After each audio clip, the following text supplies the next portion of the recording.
ನಮಸ್ಕಾರ ಸ್ನೇಹಿತರೆ, ಎಲ್ಲರಿಗೂ ಮೇಘ್ನಾ ಕಿಶೋರ್ ಬ್ಲಾಗ್ಸ್ಗೆ ಸ್ವಾಗತ.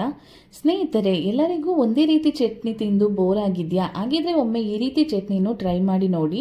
ಅನ್ನಕ್ಕೆ, ದೋಸೆಗೆ, ಚಪಾತಿಗೆ ಸೂಪರ್ ಕಾಂಬಿನೇಷನ್ ಅಂತಲೇ ಹೇಳ್ಬೋದು. ನಾನಿವತ್ತು ಸೌತೆಕಾಯಿನ ಬಳಸ್ಕೊಂಡು ಚಟ್ನಿನ ಯಾವ ರೀತಿ ಮಾಡ್ಬೋದು ಅನ್ನೋದನ್ನು ತೋರಿಸ್ಕೊಡ್ತಾ ಇದ್ದೀನಿ. ಇಲ್ಲಿ ನಾನು ಒಂದು ಪೂರ ಸೌತೆಕಾಯಿನ ತಗೊಂಡಿದ್ದೀನಿ.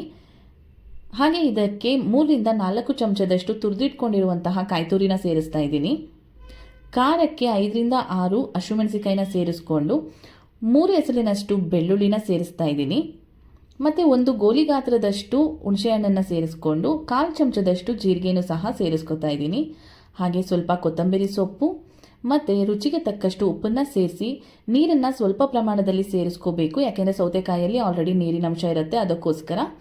ಇವಾಗ ಇದನ್ನು ಚಟ್ನಿ ಅದಕ್ಕೆ ರುಬ್ಕೊಳ್ಳೋಣ. ನೋಡಿ, ಸೌತೆಕಾಯಿಯ ಚಟ್ನಿ ರೆಡಿ ಇದೆ. ಇದಕ್ಕೆ ನಾನಿವಾಗ ಸಪ್ರೇಟಾಗಿ ಒಗ್ಗರಣೆನ ತಯಾರು ಮಾಡ್ಕೋತೀನಿ.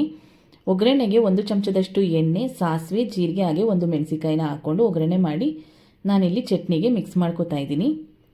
ಈ ಚಟ್ನಿ ತುಂಬ ಚೆನ್ನಾಗಿರುತ್ತೆ. ಅನ್ನಕ್ಕೆ, ಚಪಾತಿಗೆ, ದೋಸೆಗೆ ಸೂಪರ್ ಕಾಂಬಿನೇಷನ್ ಅಂತಲೇ ಹೇಳ್ಬೋದು. ಬಿಸಿ ಬಿಸಿ ಅನ್ನದ ಜೊತೆ ತಿಂತಾ ಇದ್ರೆ ತುಂಬ ರುಚಿಕರವಾಗಿರುತ್ತೆ. ಈ ಚಟ್ನಿನ ಒಮ್ಮೆ ನೀವು ಟ್ರೈ ಮಾಡಿ ಹೇಗಿದೆ ಅಂತ ನನಗೆ ಕಮೆಂಟ್ಸ್ನ ಮುಖಾಂತರ ತಿಳಿಸಿ.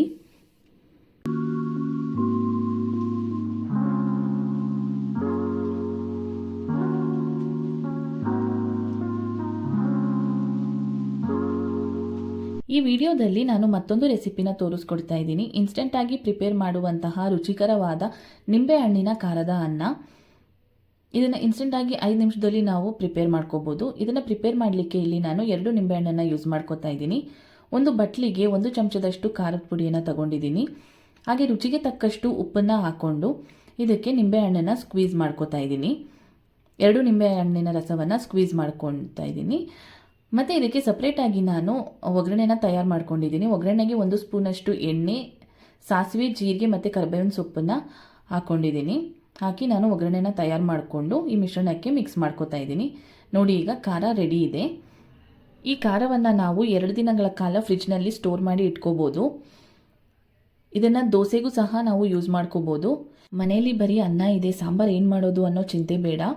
ಒಮ್ಮೆ ಈ ಸೂಪರ್ ಆದಂತಹ ನಿಂಬೆಹಣ್ಣಿನ ಖಾರದ ಅನ್ನನ ನೀವು ಕೂಡ ಟ್ರೈ ಮಾಡಿ ನೋಡಿ. ತುಂಬ ರುಚಿಯಾಗಿರುತ್ತೆ, ತುಂಬ ಚೆನ್ನಾಗಿ ಅನಿಸುತ್ತೆ. ನೋಡಿ, ಸೂಪರ್ ಆದಂತಹ 5 ನಿಮಿಷದಲ್ಲಿ ಇನ್ಸ್ಟೆಂಟಾಗಿ ತಯಾರು ಮಾಡುವಂತಹ ನಿಂಬೆಹಣ್ಣಿನ ಖಾರದ ಅನ್ನ ರೆಡಿ ಇದೆ. ಈ 2 ವಿಡಿಯೋ, ಸೌತೆಕಾಯಿ ಚಟ್ನಿ ಹಾಗೂ ನಿಂಬೆಹಣ್ಣಿನ ಖಾರದ ಅನ್ನದ ವಿಡಿಯೋ ಯಾರಿಗೆಲ್ಲ ಇಷ್ಟವಾಗಿದೆ ಅವರು ಲೈಕ್ನ ಮುಖಾಂತರ ತಿಳಿಸಿ. ಹಾಗೆ ಇನ್ನು ನನ್ನ ಚಾನಲ್ನ ಯಾರೆಲ್ಲ ಸಬ್ಸ್ಕ್ರೈಬ್ ಆಗಿಲ್ಲ, ಸಬ್ಸ್ಕ್ರೈಬ್ ಆಗಿ ಅಂತ ಹೇಳ್ತಾ ಇನ್ನೂ ಒಳ್ಳೆ ವಿಡಿಯೋಸ್ನ ಅಪ್ಲೋಡ್ ಮಾಡ್ತಾ ನೆಕ್ಸ್ಟ್ ವಿಡಿಯೋದಲ್ಲಿ ಸಿಗೋಣ. Thank you so much.